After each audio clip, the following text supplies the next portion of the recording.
Hi, everybody. Hi, everybody. Hope everyone's doing well. We are starting a few minutes early. I meant to do a few things, but I think we're good to go. I've invited Patreons, if they're available, to join. I think I have one more link to put out. And hopefully David will join us. Wasn't entirely sure if he was going to join today or not, so I'm doing it on my own to start with. But hope everyone's having a lovely day today. The rain has let up here. We've had a torrential downpour for 2 days, so it's kind of nice to see the sun again. Let me just go into Patreon here and put in the link.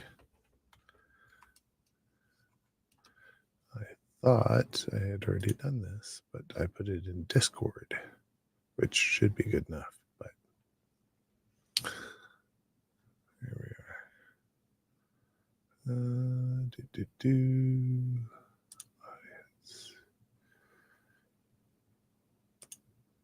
Community.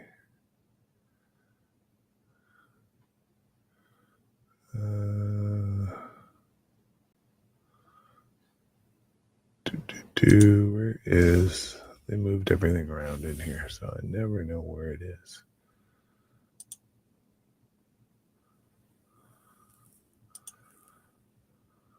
It's not what I want. Maybe that's what, nope.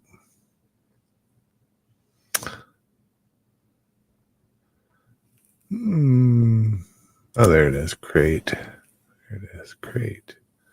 Title.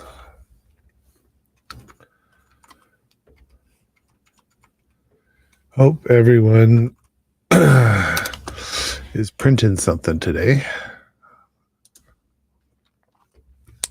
I have not been printing too much. I'm going to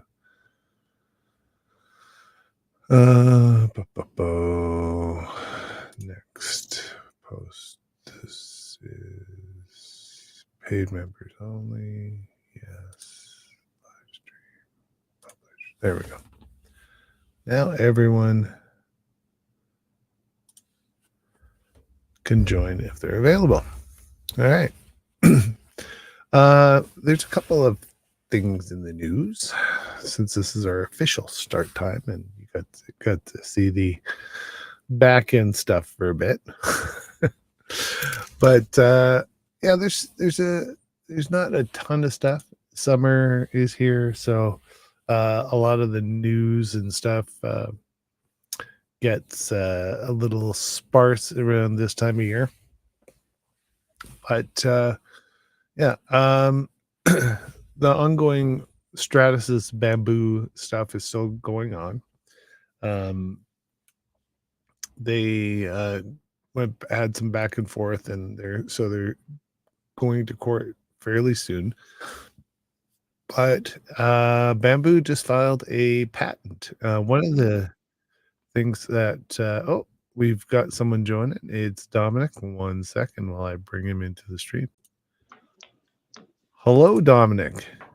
Hey, what's up? Can you hear Hey, me okay? I can hear you just fine. Oh, great. All right. Thanks for joining. Thank you. Well, I was just saying that the ongoing bamboo Stratus's stuff is still in the news, but bamboo has just what they launched was a new patent on print bed technology. So it's like heated print beds. So they actually registered it with the international patent and whatnot. So it's a worldwide patent, and so we'll see if that changes some stuff with the case and whatnot, because they've actually got a good patent now on some stuff. but it'll be interesting because I think Stratasys is just trying to do a cash grab. Ah, The popularity of bamboo, but we'll see how it plays out. So, how's that new printer doing? I love it actually. The only thing is a little bit of a regret. Um, there's a lot less for me to do than there used to be for them. But It, printing them. it's kind of set it and forget it on the new ones, isn't it? Yeah, it is. It's um, like I said in Discord, even changing filament, you don't have to cut uh the filament in an angle anymore. You just put it in and it goes in and purges. And as a matter of fact, I had a filament run out, and all I had to do um, is click it to replace the filament. It then goes, cuts the filament, pulls it out of the extruder for you. You just pull it out, put the new one in, hit load the filament, it loads it back in, goes back to resume the print. Is it? Is it? It's it's what we wanted, but didn't know that it's supposed to work that seamlessly. Yeah, yeah, it's a lot like when I was younger. I used to do most of the maintenance on my car myself. Yeah, yeah, yeah, I change the plugs, I tune it up, change the points, and yeah, then they went away from distributors. Don't have to do points anymore. Now spark plugs will last longer than the car. yeah, So yeah. It's pretty amazing. I mean, if you really want to, you could change your own oil. But now legal restrictions, you can drain the oil, but you got nowhere to put it. Yeah, you've got to dispose of it correctly. So, Yeah, which is true. I mean, you have to. So, um, it'll cost you more to dispose of it than it would to uh, go get an oil it change. does. It's free disposal if you take it in where I live. If I take it to um the waste disposal site, they have a toxic area and oils and whatnot, and you can just put it there and they'll recycle it properly. So there's no cost to that. Yeah, but if you think, well, I don't know about anywhere else, but where I'm at, you've got to drive a considerable distance. Yeah, yeah. Well, So yeah, and go through it that is trouble, it's not local. right? You do have to drive about 15 minutes to 20 And so, minutes, and may as well go to Jiffy Lube. right? Yeah. Yeah. But I got to say that the one thing that it does do is it allows you to design and print projects one after the other and iterate way quicker than having to fiddle with the printer as you're designing your project. Yeah. So that's quite nice, Well, and the goofy thing is, I haven't even tuned the printer yet. right? I haven't done pressure advance. I haven't done flow. I haven't done any of It auto does a lot of that, so it's like you know. I think the biggest thing you can do is you can experiment with different nozzle sizes a lot that. easier, right? So if you want to do a 0.6 or something or bigger, it's a lot easier to switch back and forth just with a one selection in your profile for your printer and everything else is done for you, and then you can see if it actually makes a difference for you in depending on what you're doing. So Yeah, but a new nozzle costs $30. yeah, but but it's with mine it's the whole unit, right? So I Yeah, just swap it exactly. swap it in It's and a out. good it's a good four Yeah, inches long. yeah, and I mean they last a long time. Like mine comes with a hardened steel nozzle. I've never had a problem with it. My bamboo, so yeah. One thing I'm really glad about is that I had a problem when I first got the printer. So I had to replace the part cooling fan with the enclosure and everything. So I had to rip the hot end apart, and Yep. so at least the one thing I like about doing that is it lets me know that I know how to fix something in there Yep. if I need to fix it. They I gotta do. rip out the hot end and everything. Yeah, they do make for the most part when you do have this, the serviceable parts are pretty serviceable. Like you don't have to get weird tools and whatnot to be able to take them apart to do the simple maintenance, right? It now you can Yeah. actually do it very, very straightforwardly. Yeah.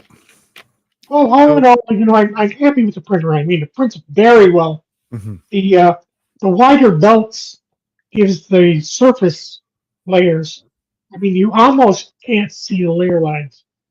Yeah, they're pretty amazing, these new printers. Now, remind everyone which one you got, Dominic. I had Chi, Cutie, Kitty, how you pronounce it, +4. Okay. And Kitty +4. what's the dimensions of the bed on that one? 305 by 305 by 280, I think. So it's a substantial size printer. Like it's like when you were saying that you needed someone to help you put it on a a desk or whatever, you weren't kidding because it's one of the big ones. I prob well, possibly could have managed it myself, but my daughter told me that if I killed myself trying to lift the printer, she'd never let me hear the end of it. Fair enough. So you were, the plan was you were gonna, now, and correct me if I'm wrong, you were gonna utilize this printer to do another project with your other printer. Was that so is that still the plan, or have you started it?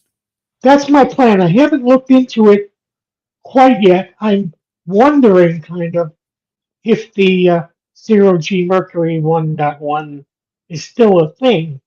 I mean, you have to have an Ender 5 or an Yeah. Ender 5 Plus. The number of people that have those probably getting smaller and smaller. So I don't know. From what I understand, um, some of the same people that have kits for Warons have kits for the zero G. So I'll Okay. look into that because I think I'll have to print a bunch of ABS parts. Yep. Well, and it should be fairly trivial now to do that. Yeah, yeah. Um, so far I've only printed with PLA and PETG Yeah. with the one I have, but I'm I'm certain it'll print ABS and that's cool. The one thing I found, even though this has the HEPA filter and the carbon filters and all that jazz and whatnot, you still get a mild odor after printing a long period of time. So make sure either you have good ventilation in the room that you're printing in or whatnot, just There's, so that, you know, there's no ventilation. I've got it in a closet, so okay. it's a walk-in closet with a door, so I Oh, can well, close that the might not be door. so bad though, Yeah. because you could close the door and let it go and then check it later. So I But still you might when you open that door, you might get a waft of from what I understand, after printing ABS, if you just let it sit, yeah. it, No, it it does disperse and whatnot. But yeah, I do. It's not huge. It's not like if I tried to print it on, you know, like that one back there or whatever, where it was like you get massive headaches and whatnot because it's just this, it's so strong. It's very mild and whatnot. So I do have under here I have I bought a air filtration system in the thoughts that I might set that up and do that, and I never have.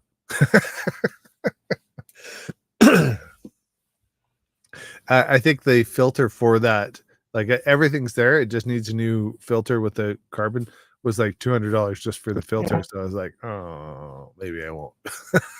Well, the printer has a filter, Yeah, it does. but it's a bag of charcoal about this big. Yeah. So I Yeah. mean, it's not. Mine, wonder if where's mine? I think mine's up here. This is my spare. And so it's got the HEPA filter on the front and then the active carbon filter at the back. And it just pops in. And it's pretty good, I got to say.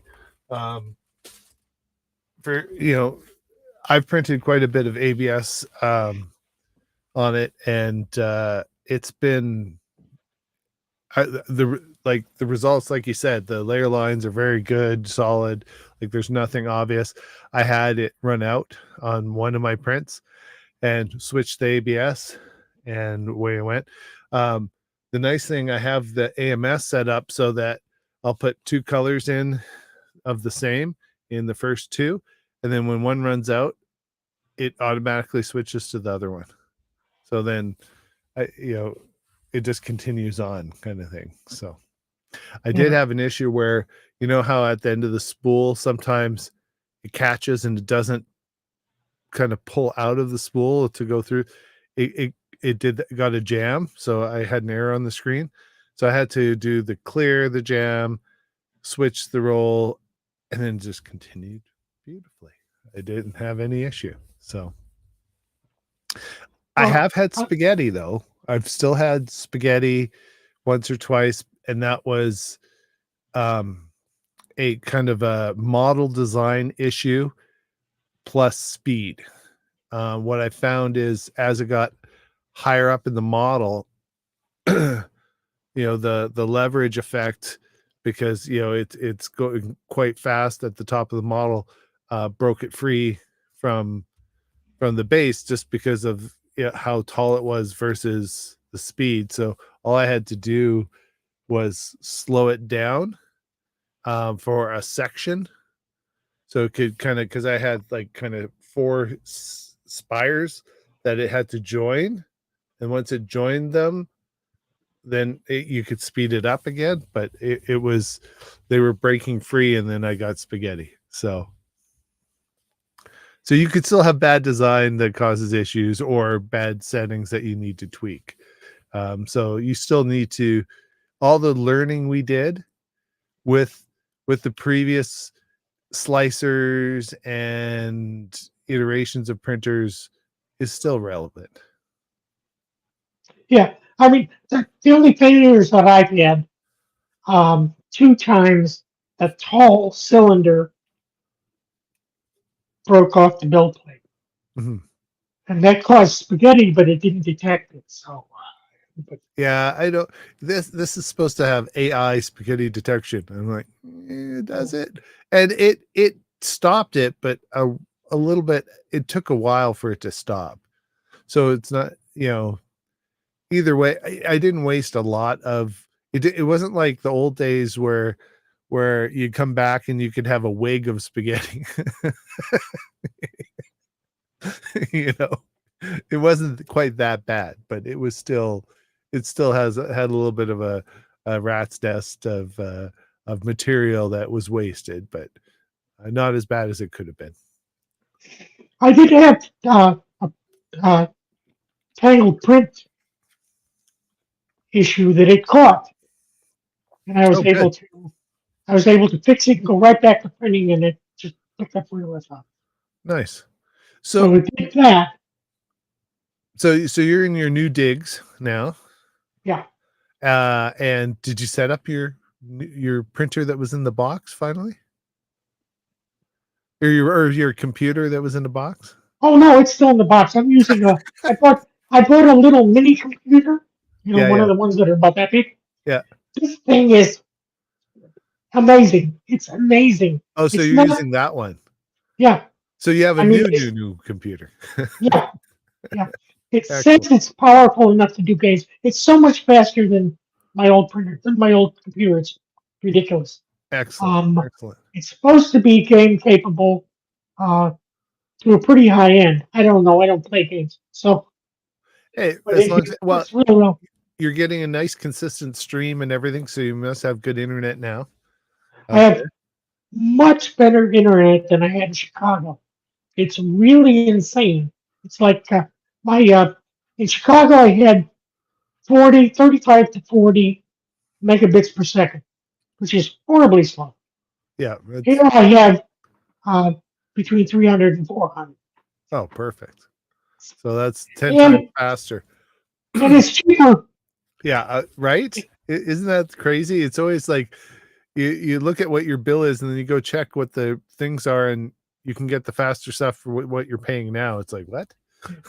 Well, see, the suburb I was in Chicago didn't have fiber, Yeah, and I imagine they do here. So yeah, nice. So the community you're in, is there 3D printing shops or anything, supply places nearby, or do you still buy online? I Or I still go online. There's not a there's somewhat of a community around. 3D Musketeers. He lives 20 miles from me. Um, and Polymaker is just down the road, oh, okay, or at least one of their warehouses. yeah. You know, We so we like Polymaker. David buys Polymaker quite a bit. We've used it in the past. They're nice stuff. Whenever I go down to California to visit my dad, we always go to Micro Center, and they've got tons of 3D printing filaments and whatnot. So I checked to look for the nearest Micro Center because they're all over Chicago's. And no problem yeah. finding one. But the nearest Micro Center to me now is in Atlanta. Oh, that's a little bit far away. Yeah. I think there might be one in Miami, which is just as far as Atlanta from here. Right. Yeah. Yeah. So that doesn't make sense. So, oh well. So, what are your current projects that you're printing? Anything on I've the been printing things from my printer for your ender or for your current printer to kind of organize stuff? for my current printer. Uh, Okay. I'm right now I'm printing a thing to hold the glass top and Yep. extra build plates. I'm Yep. printing that right now. I printed a couple things, accessories for my poly dryer. Uh, I have to dry everything here. Uh, Well, the indoor humidity is 55%. so normally our humidity here where I live is around 20, 25, something where like that, you know, that sort of thing.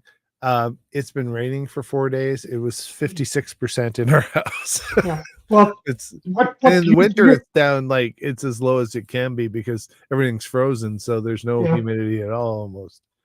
Well, your current humidity level is what I live with. Yeah. Yeah. 'Cause I have a a gauge on my wall, and it's Yeah. always right at around 55%, and that's indoors. Yeah, You're and I can outside, you're imagine yeah. outdoors it's probably even more, right? So Yep. yeah. They take So a close like filament dryer makes sense. 10%. And um, do you know? So if the Desiccant packs, do you know? Some of them you can just put them in the microwave for 10, 15 seconds, and it basically expels all the moisture on them Yeah. out of them, and then you can reuse them. So just be careful. I don't know how well it works with the gel type desiccant. I've got a couple of those. I'm not going to try that, but the desiccant balls, the little tiny balls that are in the packs, it works really well on those. You can also warm them in your oven if you want to do it slower. I've got a pound container of the orange ones. Yep. When they get moisture, they turn green or something. Yeah, the color changes, and so that's why it's time to either recharge them or whatever. But it works fairly well, and so I make sure all my bags of filament and whatnot, I have them in it, and I swap them out in my AMS regularly and whatnot. Yeah. So And I have vacuum bags to put all my filament in. yeah, yeah. Yeah. the stuff. I've got a machine that sucks the air out of it. Well, this one, there's some air in here, but they're all a Ziploc bag, which is Yeah, no, but I have the ones with the thing on the side and you connect it to your yeah. I've got one of those it too, sucks but the air out. I'm too lazy. Well, here it's essential. You gotta keep the, Yeah, if you leave them, if you don't want to have to try them every time you use them, then yeah, absolutely. That makes sense. Yeah, yeah. Well, since we've got one of them here, let's thank our Patreons. Thanks so much for joining me today, Dominic. If you too want to join us on one of our streams, they're going to be less because it is summertime, but you can go to patreon.com/3dmakeit and join us there. There is a free tier, but you don't get all the bonuses like coming on the stream and whatnot. And David is going to be adding a free Discord for the free users. But if you want the deep conversations and get to see Dominic's prints and whatnot, you have to be part of the paid Patreon to see that. And just other reminder, if you want, www.3dmakeit.ca is our website where you have all the links to our other stuff and things. So yeah. Just figured we better throw that in there. Yeah. Which so is it Orca that you're using with your printer there, Dominic? yeah, I'm currently learning Orca. I never used it before, so It's not too bad. I don't think the learning curve's gonna. I think the biggest thing, because you're a big Cura and Creality slicer, the tools are on this side versus this side. Right, other yeah. than that, most of the terminology is in the browser is very similar, and whatnot. So far, what do you how do you feel your experience has been switching slicers? Well, the good thing is that my printer comes with um uh what do you call it? It's all of the presets in it for the Yeah, different nozzles and whatnot on my printer are pretty good. I yeah, haven't had to do too much um tweaking and of the tweaking. profile and whatnot. Yeah. I'm still not confident that I know what Arachne does for me, but Uh, it's what it and you were using Arachne in Cura anyway. well, it had it, but I never used it because I was never sure if, Oh, if it's a good what it idea or a bad idea. I don't know. so the big difference is the slicing logic, the way it processes the slices. It the way it does some of the moves and programs the moves of your print head in relation to the print, and when it gets to like curves and whatnot, it improves the overall efficiency. So slicing times are improved, and there was a number of things that it improved, just because there was some bugs in the previous slicing logic, and now pretty much everyone is using the Arachne engine for their slicers. So I honestly, I don't think if you switched it in your old one, um, you would just see maybe improved slice times, but Oh, not okay. hugely. Like maybe you get save 5 seconds. So it's not like it's going to save you an hour or something like that, but it does change the logic of infill, switching from the walls to the infill and that sort of thing, like Okay. the way it processes that stuff. So yeah. And I also need to get better at tree supports. Tree supports are Oh, great, but they're not everything. And one thing when I'm designing stuff, I design it with printing in mind. So um that hey Gary, I just noticed Gary is in chat. Um I design it with printing in mind. And so a lot of time I will design it to avoid using supports Right. in my design. Yeah, So that's it's my only when I idea. get I try to. some weird model off of, things or Thingiverse or one of the model sites that I may have to deal with supports. What frustrates me is that the supported part of the model, if it's going to be visible, it's going to be ugly. I Um, haven't been able to get around that. I think it depends on how it's supporting because I've had some fairly good luck um, with tree supports. Now, David has a few videos where he talks about um, modifying where the interface layer Right. interacts with the model by just changing it, like I think it's a half a size, so that it's not interacting with the model as much, and that sometimes really cleans up the edge. Sometimes just reorientating your model too, to an unholy angle, so that most of it prints at like a 45, and the maybe the more hidden area of the model is then supported by the tree support. Sometimes does the trick too. I found that if you're supporting a flat surface, you're much more likely to come out with something decent. If it's curved, you've got a Yeah, curved side that's being supported. it The can be hit and miss. interface layer can't deal with that. It needs to be flat. Flat is better. I've had some good luck. Where's that little model? Like this little guy here was an AI. It was one of the contest winners, and it had tree support, and you can see it's just the fine edge of the guitar. Um, it's a little rough, and then the like you said, that if you see the chin area, it's focusing on me. Uh, the chin area you can see there, it's a little rough, and Yeah. so but overall the rest of it came out very nice.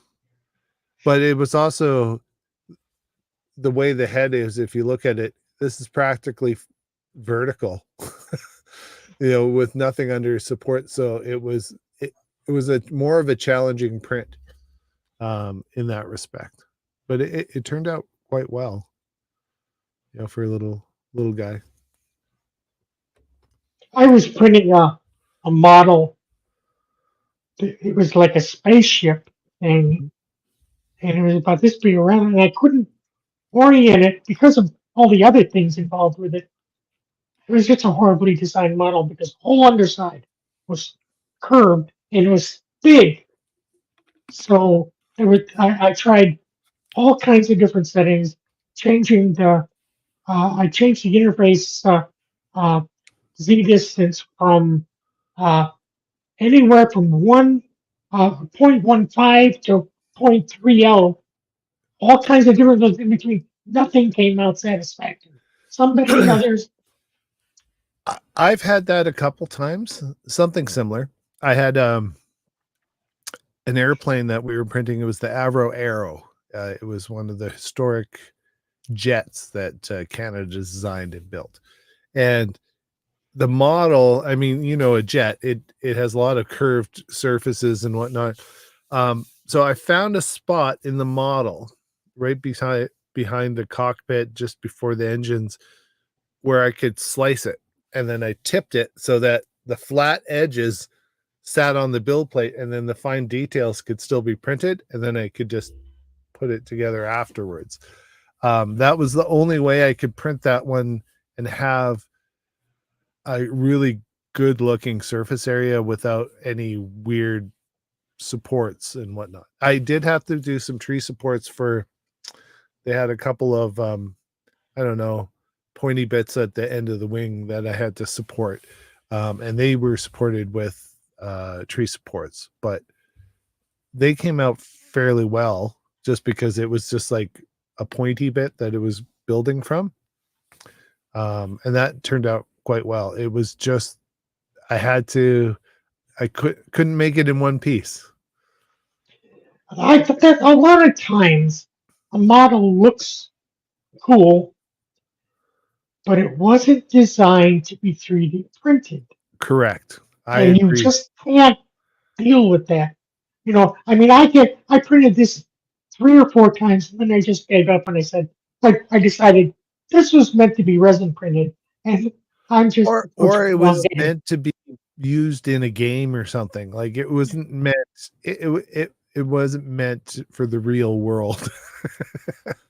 Which is frustrating because you see this beautiful model and whatnot. So, and that's when slicing it up, so, and giving yourself a flat edge to put on the build plate to be able to do it, um, can be your only option. Even if you're not scaling it up, like a lot of people, they've got this huge model they want to do, so they have to slice it up because they want to print it, huge.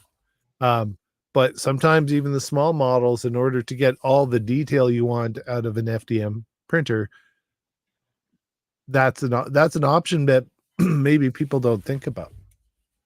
Yeah. Well, the other thing is, if you're really going to print this model, cut it in half so that you've got a flat side sitting down and glue it together when you're done.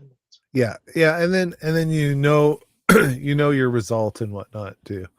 So yeah, yeah, definitely. That's why God gave us glue. Crazy glue or gorilla glue or whatever your favorite glue is to the rescue. I haven't tried the one thing. Speaking of gluing things, I've always wanted to try that 3D gloop Yeah. stuff. I and I guess it's the same.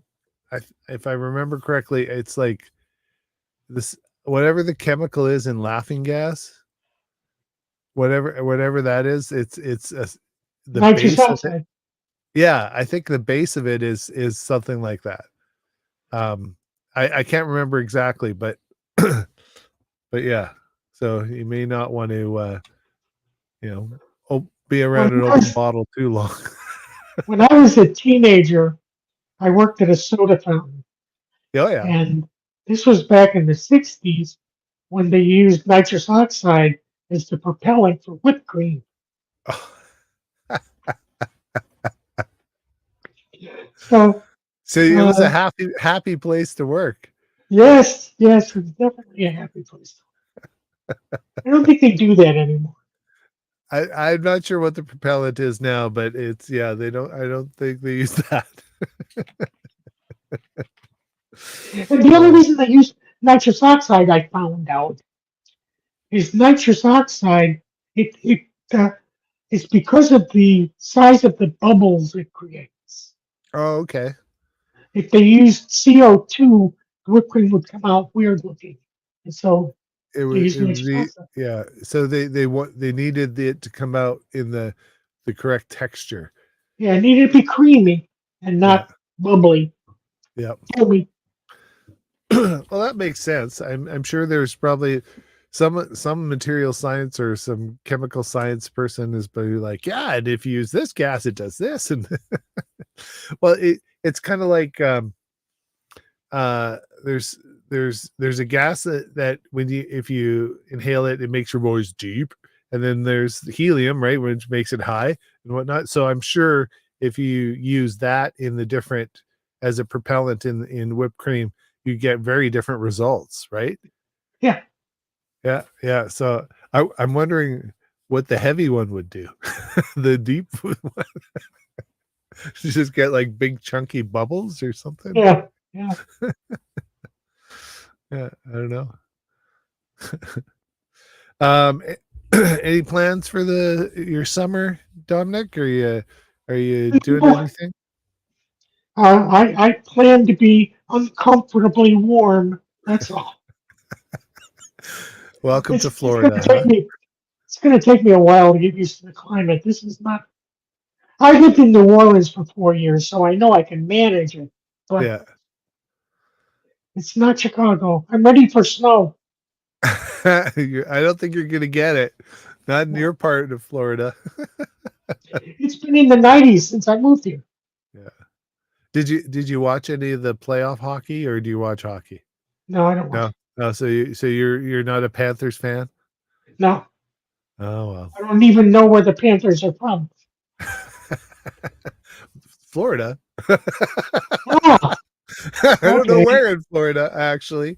Well, I gave up on professional sports a long time ago. No, fair enough. When I, I I was was a kid, my brother and I would go to every home weekend White Sox games on money we made from paper routes. I think live is different though.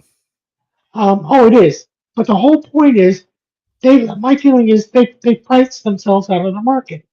No kid has a job where he can afford to go to baseball. $75 for tickets or whatever it Yeah, is. Who knows? Yeah. yeah. Yeah, I know what you're saying. Back then it Yeah. was $1.25 to sit in the bleachers, and Yeah. that's what we.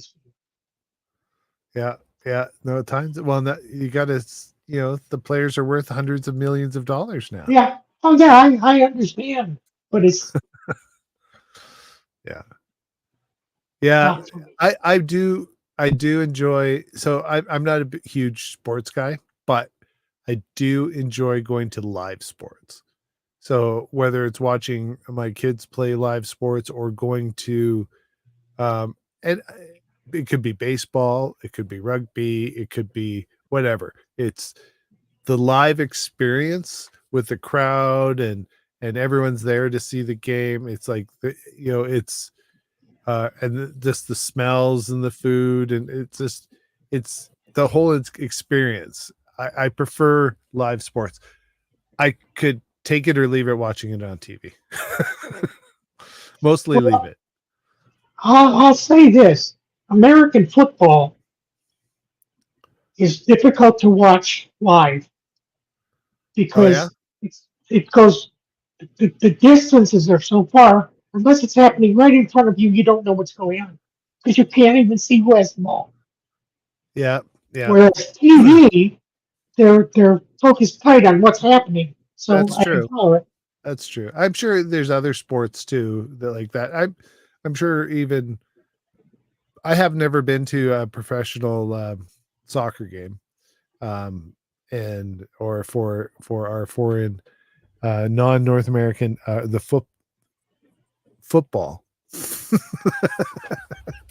uh, game, and yeah, I would imagine because those pitches are huge, and so if you're in the bottom right corner of the field, and they're on the other end, um, you got these tiny little players at the other end and whatnot. So but again, I think it's about the atmosphere and Yeah, the energy of the crowd and whatnot.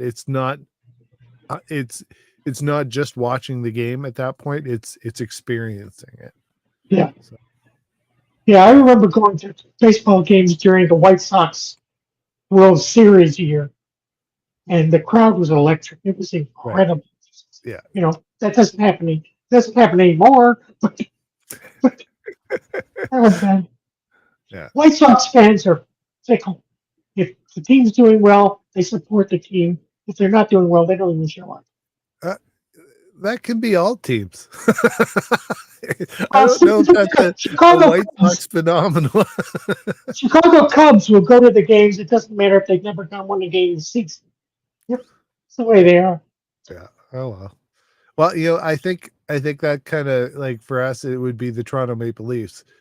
There's so many Leaf fans everywhere. Like if the Toronto comes to Calgary or Edmonton or wherever, half the stadium is blue, which and white, which is their colors, right? and they're not in their home stadium.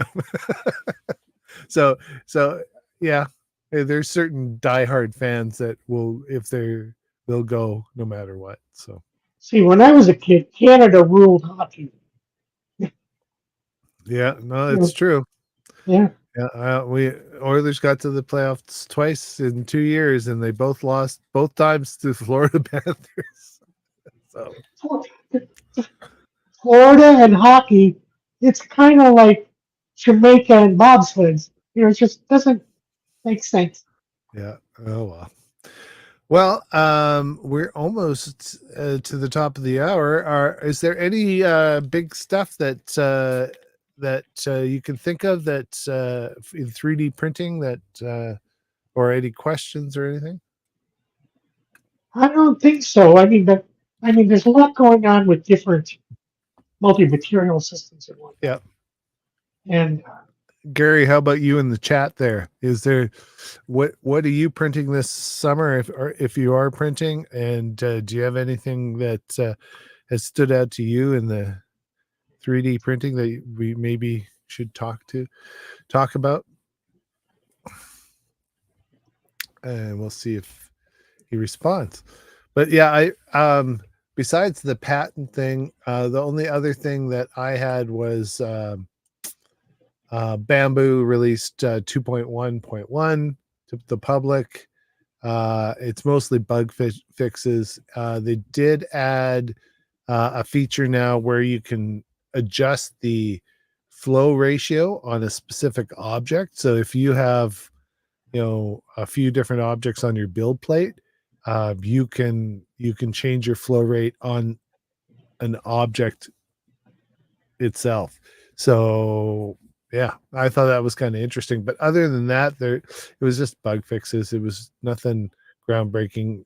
Marlin has a bug fix release if you're still doing Marlin, which a lot of people are in on their legacy printers. So that's something to take note of if you try to keep your printers up to date. Other than that, there was nothing really jumping out at me. if you're going Um, to change the flow rate based on the print, wouldn't you that can do mean that, but now they're doing it per object. So, like, let's say you slice, that's what I mean? yeah, Based on the object, wouldn't that, in order to need that, wouldn't you have to be printing different objects in different materials? no, no, you might like depending on the model, right? You might have a model that um uh has maybe a thinner area that you need the flow rate because it's not to print more material on that area when it's doing that layer. So you may want to adjust the flow rate of the material just on that print, but you don't want to mess up the rest of your objects on your because they print fine. So it adding the per object is kind of neat. Like it's a niche thing. I don't think everyone's going to even mess with it, but there probably are edge case scenarios where you'd either have to print that object at, all on its own on a print bed, and then, like you said, adjust the flow rate.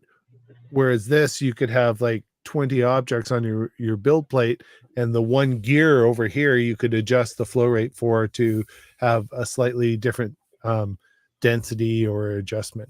So yeah. Yeah, it's again very nerdy, very specific, but kind of neat to know that you could adjust that per object now. So under advanced, like if you click on an object on your build plate, I'm not sure if Orca does it. They probably do because they're both based off of Prusa. But if you click on an object and you right click, you should be able to have per object properties, and then you can Yes, it go does through. have that. Yeah, and so there would be things like bridging, thick bridges, top surface ratio, initial layer, that sort of thing. Those are the types of things that you could then modify for that object. So And that would be another thing that you may want to do. Let's say you're doing one of your objects has bridging, and you know that it needs to be a little thicker. You could check off thicker bridging, right, just for that object, and it's not going to mess up the rest of your prints that don't require that. So, yeah. And Gary didn't respond, so I guess he doesn't have any questions. Yeah. Other than that, I've got a couple of projects I'm going to do, but nothing groundbreaking.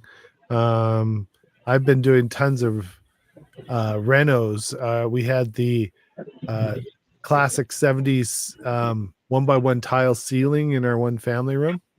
And so we tore that down, put in pot lights, and put up drywall and whatnot. So I've been doing home renos. that's my big project. So it's kind of taken me away from the other things, and then and work's been busy with different projects and stuff. So I haven't been printing as much as I would like. But I am tinkering more with I've been kind of getting into some more videos on Fusion. So I'm hoping that someone's trying to call me here. I'm trying to hone my Fusion 360 skills a bit. So there was a really good what is it? I'm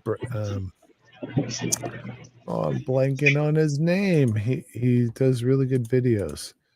I think his name's Brad, and he does a bunch of videos on Fusion 360 and whatnot. And he would, everyone's talking about how you use the parameters where you like named parameters, like you left edge, right edge, and whatnot, and then you can just use that to readjust your model very quickly. He went through a very good video on how to do that, and then what are, like, most people just say, well, you define it here and then use it here. Well, he was showing that as you're building the model, you can define those parameters on the fly as you're going, so that you can build them up as you're doing your design, so you don't have to pre-think about the whole design, especially if you're doing it more freestyle in your building and whatnot. So it was actually really fascinating to see that. So I'm going to try some of that and try to really get my head wrapped around how to use it effectively, because right now it's zero effectiveness for me. So it's a skill I would like to improve on, and so that's something that I'm going to do, because I'm with those renos. I'm going to be designing some shelving and whatnot, and so I think that would be a good way to be able to quickly change your dimensions of your shelving and whatnot without breaking your model. so that's what I hope to get out of it, is improve my Fusion 360 skills, and it will help me in other design processes and programs as well. So it's always good to challenge yourself, and so that's my challenge this summer is parametric design properties with Fusion 360. I always wanted to try and get into OpenSCAD Yep. because I'm a computer programmer. Yep. That would probably lend itself to what I used to do when I was. Yeah. I, You'd probably get, it probably wouldn't take too long once you got to get through the basic stuff. But once you get through the basic stuff, I think it would click with you really quickly. yeah, and what I liked about it is you could design something and have parameters set up where the Yep. person you give it to can then change the dimensions based on what they want, and so Yeah, it's inner diameter, outer diameter, this and that, yeah. right? And you quickly iterate through that, and so you could build a gear and then now multiply, scale it up or down as needed. Yeah. Yeah, it's pretty cool. That's why the video kind of intrigued me a lot, because it's a if you know how to implement it, it's a very powerful tool. Yeah.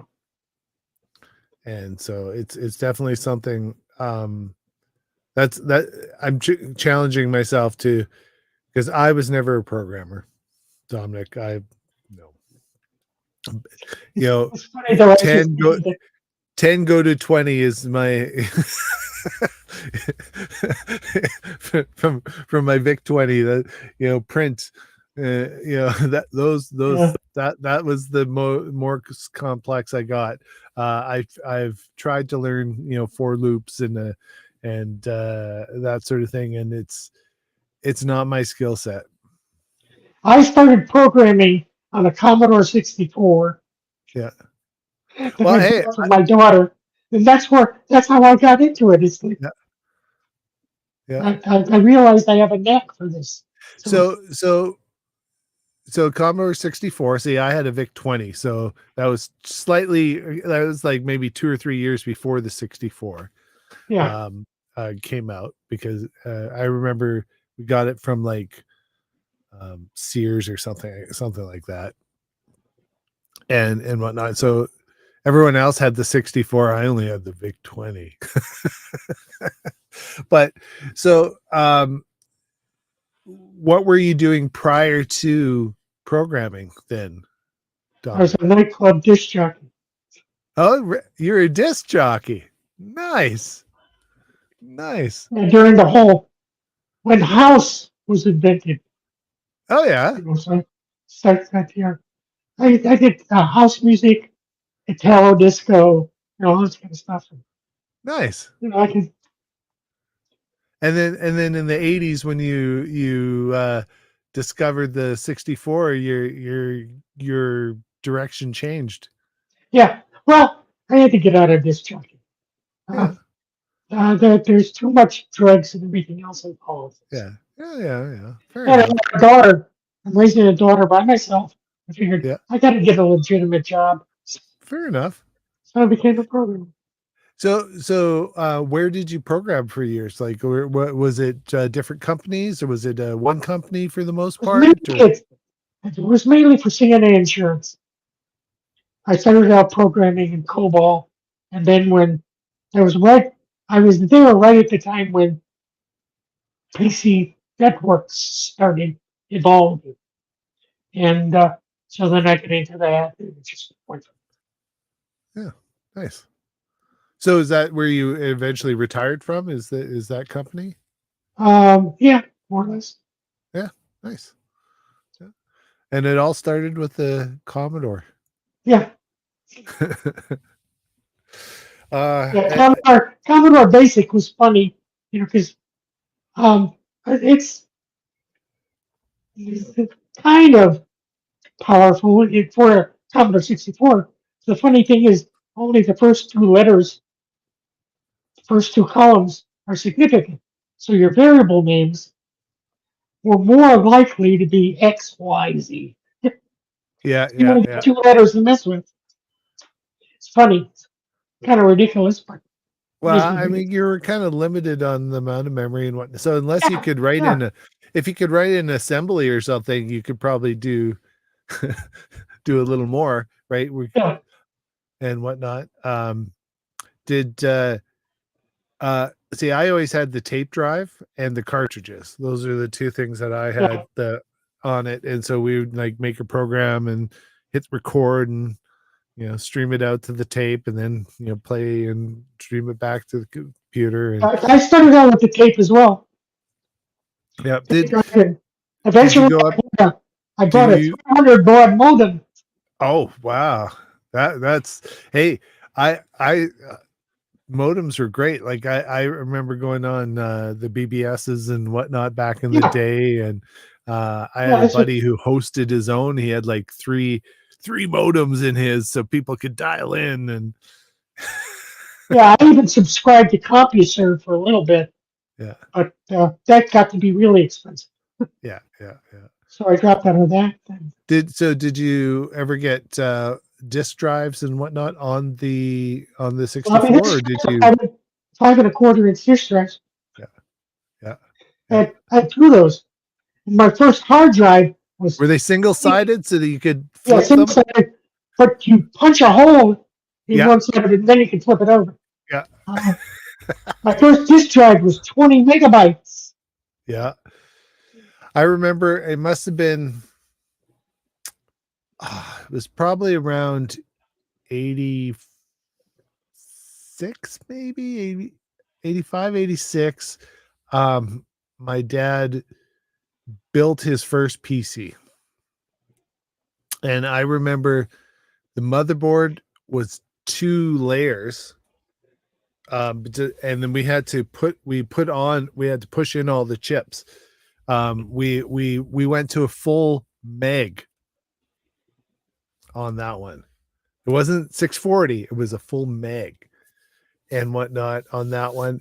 And the hard drive was a 5 and a quarter inch by the full bay. Like, it was Yeah, huge, well, right? yeah, And it so went it's all the good. way back to the power supply. So it was probably like almost like, I don't know, 10 inches long, maybe a foot long. It was huge. Had a couple of RLL ribbon cables that connected to it. And it was 20 meg. No, 10 meg. It was a 10 meg. Was it the 10 meg full size one? Yeah, it was huge. It was huge. Yeah, Within 4 or 5 months, it failed. So he had warranty on it. They sent him a new drive that was half the size. And it was twice half the volumetric size, but twice the capacity. remember doing low level formats? Oh, yes. You do a low level format because something goes wrong with the drive. You got to do a low level format. Oh, It took all day, well, all day to you had do. to make sure you had the right cylinders, heads, and sectors put in, Yeah, correct parameters. Otherwise, it didn't work, and you'd yeah. have to do it all over again. uh yeah, yeah, thing. And that goes to like with the new printers versus the old printers, right? You learned all that stuff, and now they automated all that stuff, right? It's all now in the BIOS on the chip of the hard drive. you know can you imagine like a 2 terabyte hard drive or a 20 terabyte hard drive trying to program the head cylinder sectors on that with manually? When I was at CNA, they had state of the art data center. We had a terabyte drive. That was considered huge. Nobody had those. But what year was this? This was like This was like 19. in the Uh, 90s. if it was the 90s, it was 91. Yeah. So when I first started working there, and a terabyte hard drive was the size of a refrigerator. Oh yeah, we have. I'll have to bring a picture of it in our in my office. We have a hard drive. It's like, I don't know, this big. The platters are huge. It's got Oh a yeah, plastic enclosure on it. I don't think it was that big, but it's massive. Um, I got to look up the specs on it, see if we can find the specs. But oh yeah. I'm sure, The, I'm the sure, I'm hard sure it's drives, like tiny. regular hard drives were the size of a walk-in refrigerator Yeah, in a restaurant, and that had a spinning disc, about a yard wide. yeah. I mean, the terabyte hard drive I was talking about was like one of the first solid state drives, Oh and wow. it was the size of a refrigerator. Yeah. Yeah, but I mean, they were accounting. They needed their data, and they needed it fast, and they needed Yeah, it stored, and yeah. the data centers in insurance companies are huge. Oh yeah. They It's have to be. massive. Yep. Yep. Definitely. Well, I think we're at the top of the hour here. Thank you for joining me, Dominic. I appreciate it. Thank you, sir. And I don't know that we're going to have too many streams in the next couple of weeks because summer's officially here. I just sent my daughter off to camp way up north. She's going to be training cadets all summer.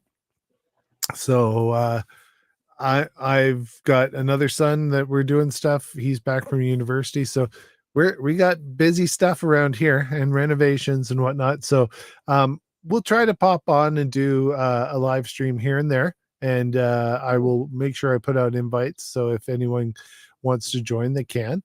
And then I'll watch Discord and post stuff in Discord too, so that you guys can see stuff. But thanks again, Dominic, for dropping by today. And have a great summer if I don't see you later in the summer. And you as well. Yeah. All right. Take care. Great show. Thanks a lot. Thanks.